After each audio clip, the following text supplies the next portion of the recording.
Okay, mga kamatis, mga kaibigan, isang comment na parati kong nababasa sa mga bugoy na koy-koy content is, ang binebenta kasi dito is yung lifestyle. Yan, lagi kong naririnig yan. Ang akin lang, paano mo ibebenta yung lifestyle? You can appreciate a form of lifestyle, pero you have to be realistic eh. Halimbawa, kung milyonaryo yung tao, okay, mabibili mo ba yung lifestyle ng milyonaryo? Of course not. Can you learn yung lifestyle ng milyonaryo? Of course not. So, merong financial gap between lifestyles. Of course, yung lifestyle ng mahirap, iba sa lifestyle ng mayaman at saka ng middle income.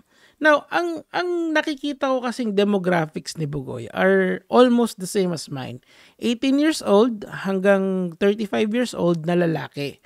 Usually kasi ito yung point ko na hinahanap pa natin yung mga sarili natin, where we place in our society.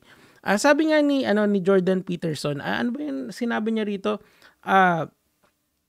Tayo yung mga lalaki, young men are always disenfranchised. Kasi you don't have much in your life at an early age, diba? Disenfranchised daw tayo. You don't have so much in an early, kasi nagsisimula ka pa lang, kag-graduate mo lang, nagsisimula mo pa lang magtrabaho. Pero society expects so much from you at an early age.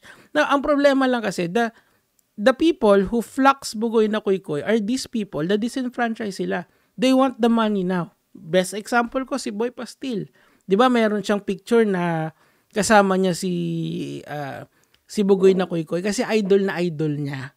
Gets Joe? Di ba pagka nagpa-podcast pa ngayon, nakatambay lang yun doon. So anong ginagawa niya? Benta bounce, hustle hard, di ba? So anong ginawa niya? Tumigil siya sa pag-aaral, tapos nag-vlog siya, gumawa siya. Basically, ginaya niya yung business ni Bugoy. Meron siyang benta, meron siyang mga coaching, 'di ba? Yung parang 'di ba si Bugoy at one point nagkaroon din siya ng coaching, or tatawagan mo siya tapos babayaran mo siya, 'di ba? Something like that. Similar to that. So, in a way, nakaka-influence kasi si Bugoy dun sa mga tao nang gusto ng lifestyle niya, not knowing that there is a clear skill gap na kailangan mo munang punuin bago ka maging siya. Okay? Number one is you have to at least be an established rapper. Hindi nga siya ganun kagaling eh. Pero kaya niyang dalhin yung sarili niya. Marami siyang gimmick. O ayan, yung dalawang yan. Di ba yan yung isang gimmick niya, 3 asawa niya? Ngayon, kaya gumagana yung ganyan. Kasi sa kultura natin, tabu kasi tabu or bawal kasi na magkaroon ka ng multiple partners in one time. So siya, pinush niya yung boundary na yon. May shock value agad yan. Kahit hindi maganda si Manette at saka yung kasama niya, actually yung sino yun, yung isa lang yata yung talagang may itsura dito eh. Pero 3 pa rin yon. So linalamangan niya sa quality, tapos ang sweet-sweet sa kanya. 'Di ba? Most people actually fantasize about having a harem, yung pinagkakaguluhan ka ng babae. So, in a way, young men, yung disenfranchised men, na hirap manligaw ng babae, na hindi sila makakuha ng chicks kasi wala silang even the money for that, pangtusto sa mga dates, wala sila. They tend to gravitate to this person. Ang galing naman ito, putik, napapayag niya yung dalawang babae. Pero in reality, Bugoy na koy-koy is what? 45 years old? Matagal na siya sa game, dito sa rap game. So, established na yung pangalan niya. Doon pa lang makikita mo na that there is a serious gap doon sa kanyang ginagawa. And not everyone actually has this. Kasi si Frank, pamilyado si Frank, isa lang yung asawa niya eh. O, di ba? So, alam mo yun, and it becomes this, it becomes, what they really sell is a delusion. A delusion of success. Okay, yun yung binibenta talaga nila eh. They don't sell the lifestyle because you cannot sell lifestyle. How can you sell lifestyle kung wala kang pera? Tandaan nyo, you should always think of things on the average. What is the average salary in the Philippines? What is the average savings in the Philippines? Or if I am 18 years old, what does society expect from me? If I am 24 years old after college, what does the society expect from me? That is how you look at life objectively. Hindi yung ganito, putya. Kasi natatakot ako kasi meron kasing gumawa na nito, si Boy Pastil. Best example ko yun, nagginawa niya exactly yung format ni Bugoy na Koykoy. And look at him right now.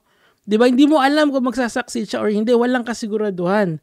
This is why ako, kino-contrast ko sa kanya si Yuan. And I think Yuan already, we already proven our point there. Kaya hindi ko na kino-cover kahit nasagot pa rin siya ng sagot sa akin. Gets nyo? So, you cannot buy lifestyle eh. Kasi yung financial gap pa lang ng mahirap, mayaman, at saka ng middle class, ang lalaki na. Ibang-iba yung lifestyle ng mayaman sa mahirap. Hindi yun magpapantay kahit anong pilit unless yumaman yung mahirap or yung mayaman humirap, doon pa lang magtatagpo yun. So doon pa lang, how can you sell that lifestyle? It's bullshit, right? So what you need to learn is, number one is, what is the average lagi? What is the average salary here? Okay? The average salary here is 600 per day. Give or take, nasa 13 to 15,000 ang average salary dito. If you're in a call center or if nasa 15k to 25k yung sahod mo. If medyo above average yung salary mo, asa 30 ka. Gets mo? Pero what does 30,000 peso really do today in today's time? A lot of items right now is ang mamahal. Tignan niyo yung Big Mac index natin, 'di ba? The Big Mac index is a quantifier kung yung sa purchasing power ng isang pera. 'Di ba? So 600 per day ang isang ang bayad sa isang tao. So tapos ang Big Mac is what? 600 pesos, okay? Ay 200 pesos. So 600 pesos divided by baliktad. Kung ang Big Mac is 200 pesos and you're going to spend it sa so 1/3 of the time, 1/3 ng oras mo yung bubunuin mo, or kung nagna 9 hours ka, almost 3 hours yung bubunuin mo for one Big Mac. Okay? Naintindihan nyo ba kung gaano kahirap yung buhay dito? And then you're going to sell a lifestyle about being rich and famous. It's bullshit. It's a delusion yung ginagawa nila. Oh, eto pa. Alam nyo ba dito sa Pilipinas na teka lang, kunin ko lang yung notes ko kasi may notes na ako dito eh.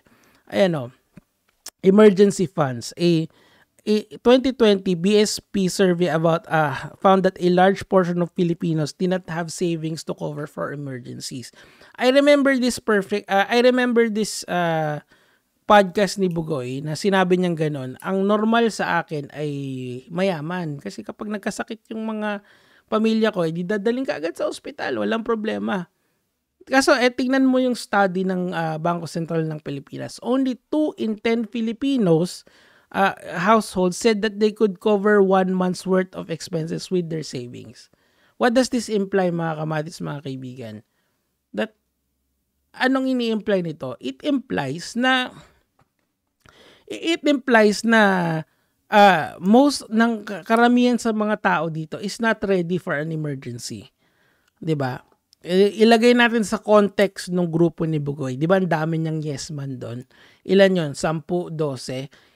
In reality, pag God forbid or knock on wood na may mangyaring doon sa mga kasamahan niya, sino lang sa tingin nyo doon sa 10 na 'yon yung makakabayad ng ospital? Hindi ba si Bugoy at si Frank lang, realistically speaking? Kasi sila lang talaga yung may pera doon. Gets nyo? So, even within their group, you cannot expect all of them na sobrang successful in life. Siguro, yung iba are average, okay? May savings ka, so hindi ganun kalaki. 'Di ba? And ang akin lang talaga, this person already has fans. Ang mga fans niya is yung disenfranchised young men.